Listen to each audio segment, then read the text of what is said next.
What is going on, guys? Keen Flame here, back with another beginner guy slash medium guy slash maybe if some experts don't know some of your tips, then it'll be useful to them as well. So let's get right back into it. So this is part two. If you haven't watched part one, then go watch that first or watch this one first. It doesn't really matter. None of these tips are ordered on any priority or order, whatever. It just comes up in my head, and I speak to you about these tips.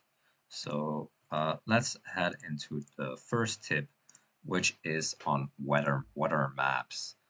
Um, a lot of new people and noobs and beginners or whatever we want to call them, they uh, they don't like water maps. But why?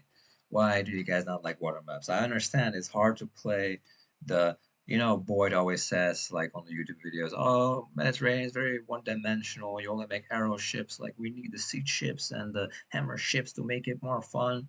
But honestly, guys, like to me personally, and to a lot of expert players, especially in team game tournaments, like warm ups are like one of the most skillful and fun things there are. It's just that not many people are know how to play it, and they just don't understand the fun of it. So, and if you're not good at something, then it's probably also not going to be fun. So let's let's make it fun, guys. Let's be good at it so you can dominate your opponents. Because honestly, a lot of these games, these even 1v1 rated games, like for example Steam or Google, like ranked games. Like you get these maps like Water and Hole, and it's like a 50-minute late game, uh, like a really long dragged out game, and it's just like it's very lame. It's not fun. Like towers, walls everywhere. But then you get the shiny opportunity to play on Mediterranean, but you're a beginner and you don't know how to play Mediterranean, so it's just an auto loss, right? It's always an auto loss. Like the enemy always has faster ships out than you. So what I suggest you to do is watch my Mediterranean guides on this YouTube channel and watch other Mediterranean guides on YouTube, just in general. Any YouTuber doesn't matter. Just watch them download the recorded games on how to play water. And then when you have gotten better, suddenly you can you can win these match rating games or these Anatolia games or Midgard games in like 10 minutes because you are playing against other beginners that just don't know, they don't have a clue what's going on. So you're just getting these easy wins. So these games are only like 10 minutes and it feels so like satisfying, like a dopamine rush, right? Like you're just fucking stomping these guys. You just have more boats out. You're making town centers while you are making ships, right? Like there's a very thin line, like a very thin balance between land and sea on Mediterranean, which means that if you go too heavy on the water, right, then and your opponent just holds on the water with his ships, then and he takes the town centers, this one and this one, then you're still going to lose the game, right? So you cannot go too heavy on water, but you can also not lose water too fast. So it's a very thin balance that you have to learn and to practice before you get good at maps like this. Uh, and at the peak of team game tournaments, like if you cannot play Mediterranean right, then you're probably not going to win the tournament. So Mediterranean, it doesn't matter what any other streamer or YouTuber or whoever says it, like it'll probably be in Retold as well. Mediterranean is a great map, very skillful. This is not to hate on anyone, but I think it's like a map you just have to be very good on. And like, yeah, people say Greek very strong on this map with the restoration and Zeus, but come on, if you're better, you're gonna win regardless. Like at the 1700, 1800, 1900 level, like you're not gonna notice the difference of playing against the Zeus. And even then, the Norse is very strong on water. They have stronger boats. Egypt can pick up. Okay, that's actually a very good tip. So let's talk about the different kind of boats that each civilization has in Classic, right? So we're just talking and things are coming to my mind and we can talk about those. So basically, Greek ships have longer range, if I believe. Yeah, yeah, they have a bigger range, so they can shoot from farther away, which makes them really strong because you can micro better, right? Like you can pull back faster. So that brings me to the first tip is uh, when you have like 20 ships here and 20 ships here, beginners do not know how to micro, and they're not even watching their ships, right? So what you need to do is once, let's just imagine something is going on here, guys, because I'm just talking over an empty screen here. But let's just pretend this boat, this imaginary boat, is has only 10 HP left, and they're all attacking your boat. Then you pull back this boat, and then they all chase that boat into your army, and your other ships can hit these boats. uh, which means you can pick off the enemy boats for free. So that's like a little water micro you have to learn. You have to select your boats, see which one are low on health, and then pull those back. And for example, if you're playing Thor, you can put a healing spring right here and heal your boats back up, right? Also, what a lot of noobs don't know is that you can put fishing ships in your docks, and the docks will shoot arrows at the enemy docks. So do not lose fishing ships. Every time your opponent comes in to raid your fishing ships, just garrison your fishing ships from here into your dock, and then you can you can I'm losing my words here. What is going on? You can save your fishing ships, and you can have your dock shoot, right? So yeah, uh, let's go on to the next tip, right? Because I actually haven't even talked about the first tip that I was going to actually talk about for this map that I just loaded in. So let's do that. Um, right. I kind of monologued a little bit too long.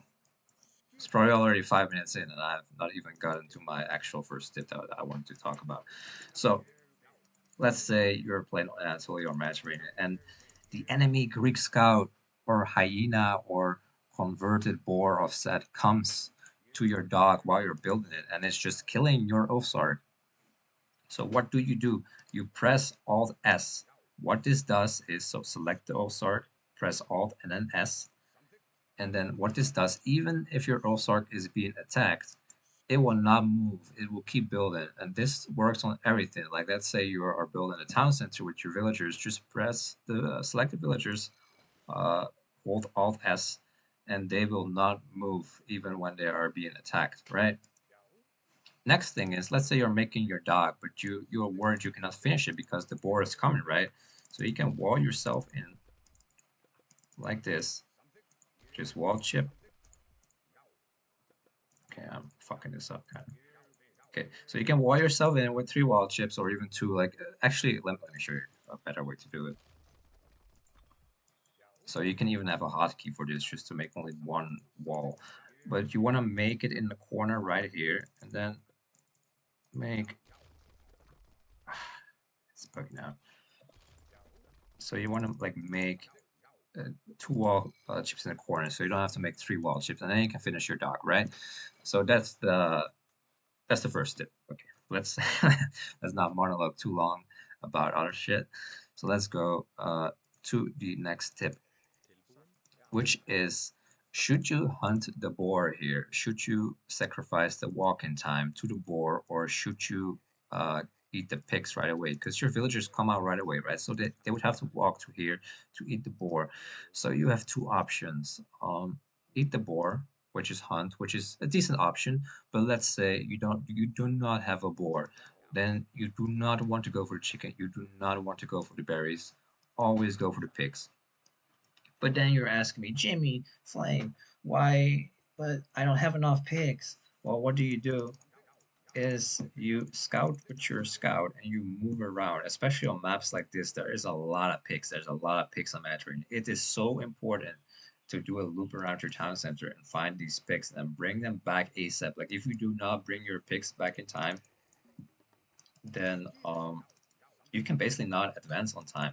So you have to move them back right away, and then line them up one by one. So this one goes here, this one goes here, and the next one goes here, here, here, around your town center. Or you could even have them like all in one spot. But so let's say they finish this one, right? Then move the next pick close to them, and then shift click only on this one. Do not eat multiple picks at once, because these picks they fatten up every second. So every second they increase by 1 food, or every 2 seconds. So only eat 1 at a time or 2 at a time max. And that's how you can get a clean, crispy 430, 410 advance on Mediterranean or any water map, right? Easy as that. Um, so let's um, talk about the next tip, which was fish micro, which I already kind of talked about. Um, okay, so let's choose another god, right? Um, let's choose another god. Okay.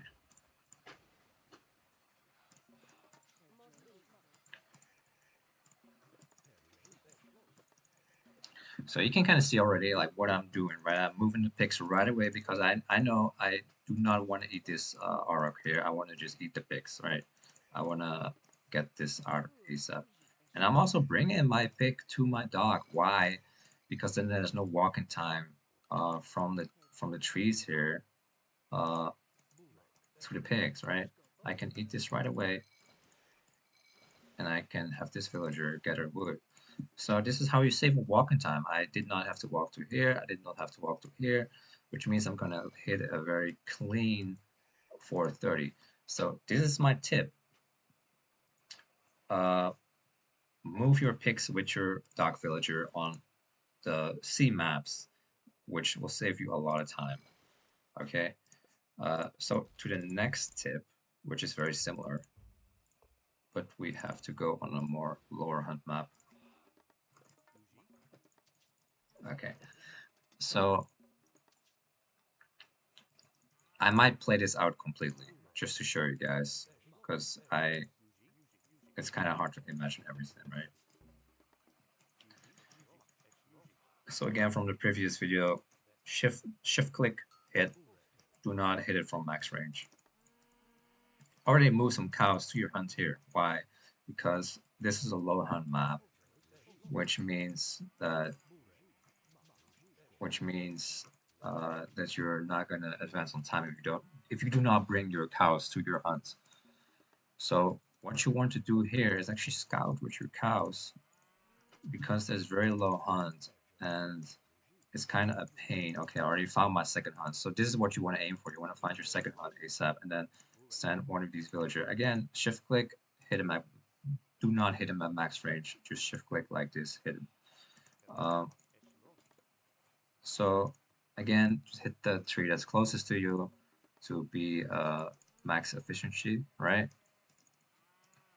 You can see I'm scouting very nicely here. So I will try to aim for a perfect 430, which I hope I can get for the sake of the video, but if I don't get it, it's okay, because it's kind of like a realistic game, right? So this might also happen to you guys. Um, yeah, you can kind of see how you scout pretty fast. Actually, you do not want to scout with your forward cows, right?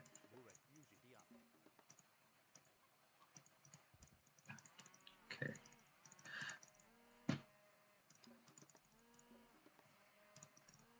You can see how I'm positioning the cows exactly uh, around the resources, right?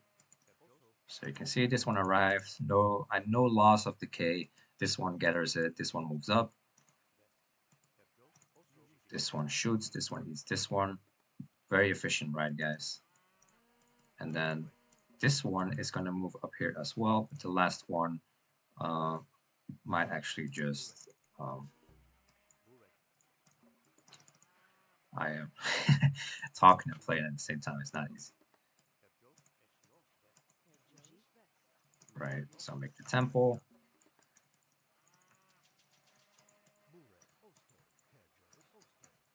So I was not moving my shit. Okay, so here it is, right?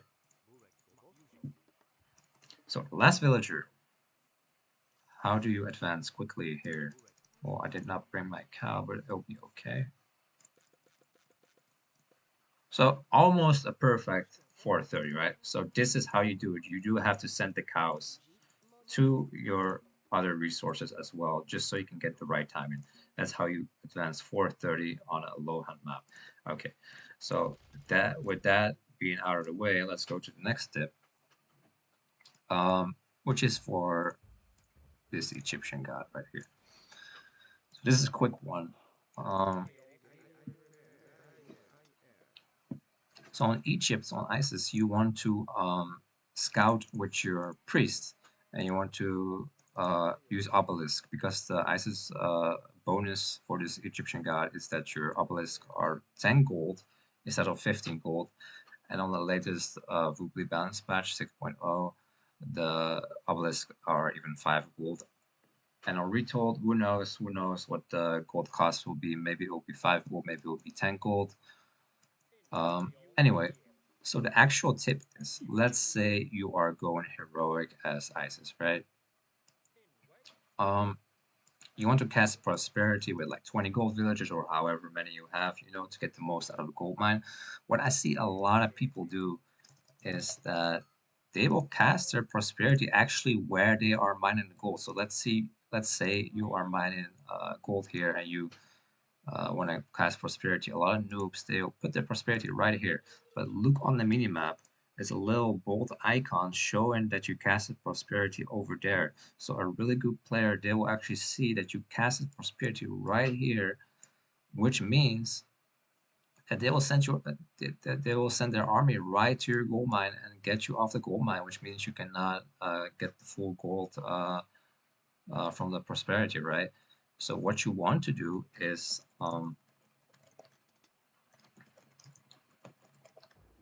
what you want to do is cast a prosperity on another gold mine or just cast it at the top of the map or anywhere really. But it's probably better to just do it on a gold mine that you are not on. So let's say you put it right here, and now your opponent, you can see the little wolf icon is popping up here. Your opponent can see this as well, and then it's thinking, oh shit, he's over here. So he will move his army to here, and actually you're over here, or you are over here, right? So that's a little Egyptian tip for prosperity. The next tip is we have to turn cheats on for this one, otherwise the video will be too long. Okay. I hope I remember these. Okay. A junk food night.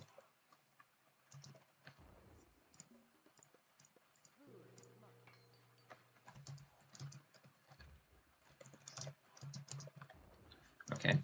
So let's say you want to make a Titan. The Titan Gate research time did get nerfed, so it's not as good anymore to go Titan. But honestly, I still think, in my opinion, not enough people are going Titan, like fast Titan, Anyway, let's say you want to make a Titan as Atlanteans, Uranus, or Gaia, because Gaia and Uranus have access to Thea, and Thea has the Hesperides tree. And if you guys did not know, um, you don't only make dryads from the Hesperides tree, it also blocks god powers. But let's say you have a Titan Gate, right? Let's say you have a Titan Gate. Let me get some cheats in.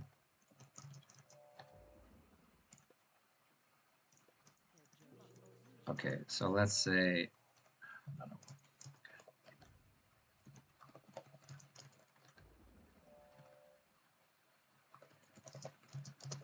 okay, let's say you have a Titan, right? And the enemy has a tornado or a meteor or a vortex or a Terran Gate or whatever. They have or a locust. They have a god power that can destroy your Titan Gate, right? Or disrupt it. So how do you protect your Titan Gate from god powers? Well, you can do that with Uranus and Gaia. So you put the first tree here, which blocks god powers in like let's say this radius. But then, if you only put one, the enemy can still hit it with a tornado if they place it right here. The tornado can like go this way and destroy your Titan Gate instantly. So what you want to do is, let me see if I can get another one. Okay, so you put your second one right here. You actually want to hug it a little bit closer. You want to like put one here on both sides. So this acts as the Isis monuments. If you guys didn't know, Isis monuments blocks god powers as well. So Isis can just put one monument here or another monument here, and Isis Titan Gate will also be safe, right? So this is only possible on Uranus, Gaia, and Isis. So let's say you make the Titan Gate.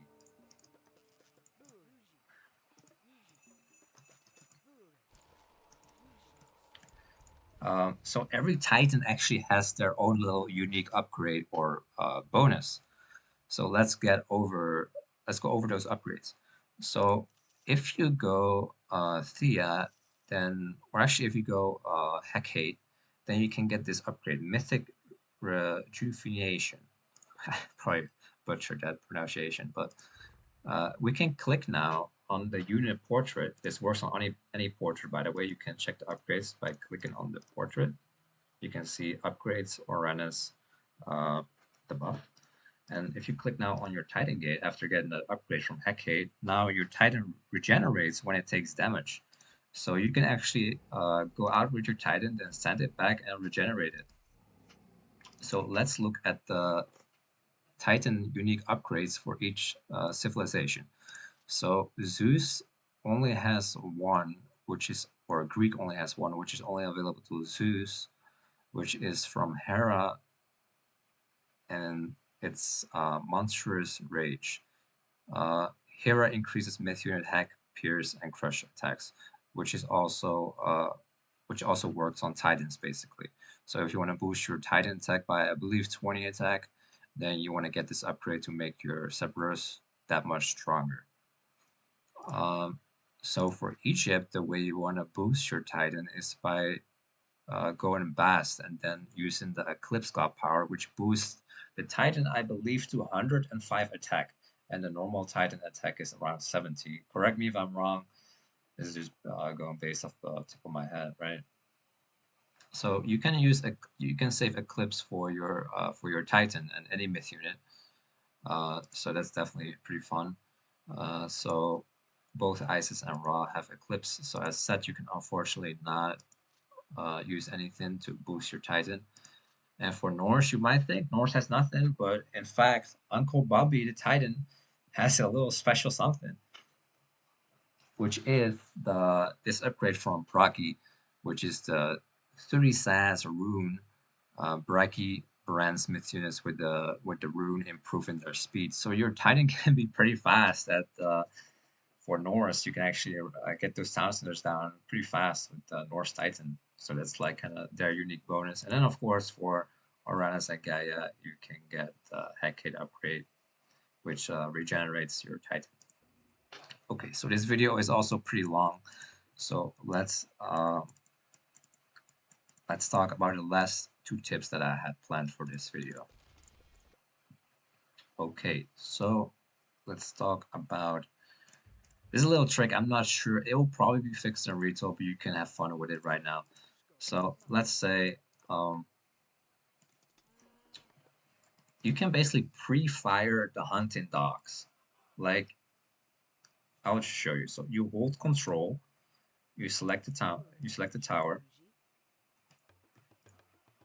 and then you select the granary or the economy guild, and then you can already upgrade hunting dogs.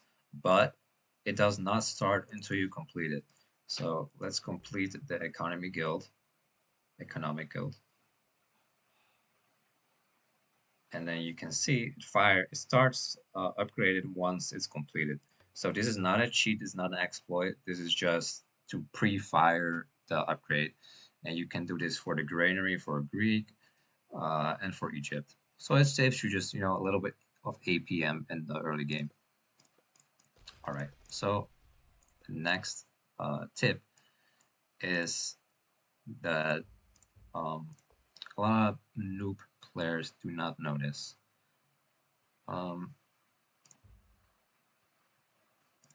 So on maps like Mediterranean,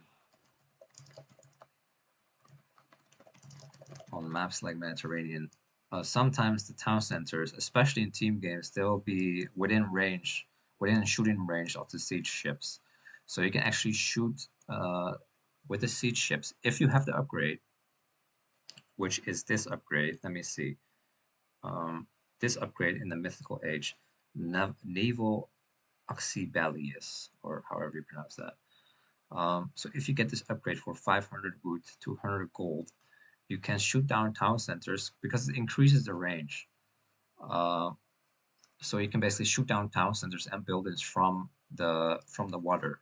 In this case, the town centers are not close. Let's like if the town center was like right here, you could shoot it down. So let's see if we can get an example. Um, Probably in team games it should be possible. So yeah, you can shoot this TC down. You can shoot this TC down. This one and this one. Uh, Not this one, or also not this one. So controlling the water in these maps is very important because otherwise you're going to have to deal with siege ships with the upgrades shooting down your town centers. At which point you want to make hammer ships because hammer ships counter the siege ships, right? There's also another few maps where you can shoot down the town centers, which is actually marsh. Let me see.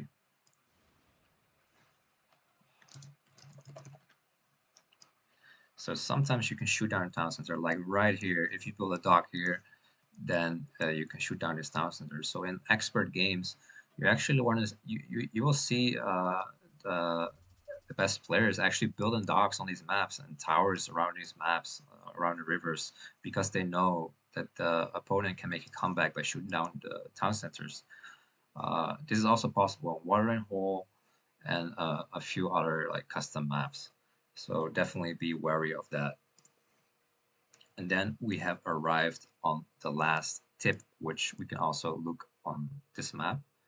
So on a lot of maps, you actually want to scout in the middle first because there is so many goats or pigs or herdables in the middle of these maps. You can see there is pigs right here. There's here.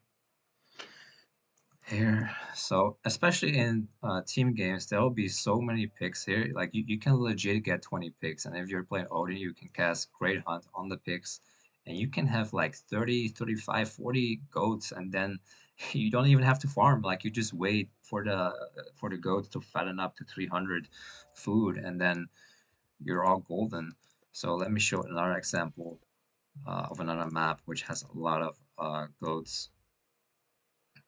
So let me see.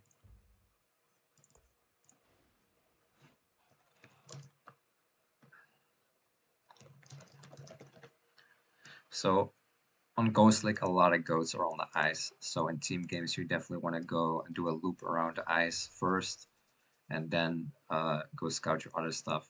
And honestly, if you're playing Norse in team games, it might even be a good idea to open up with 2 Ulfsarks so you can get all the goats on the map.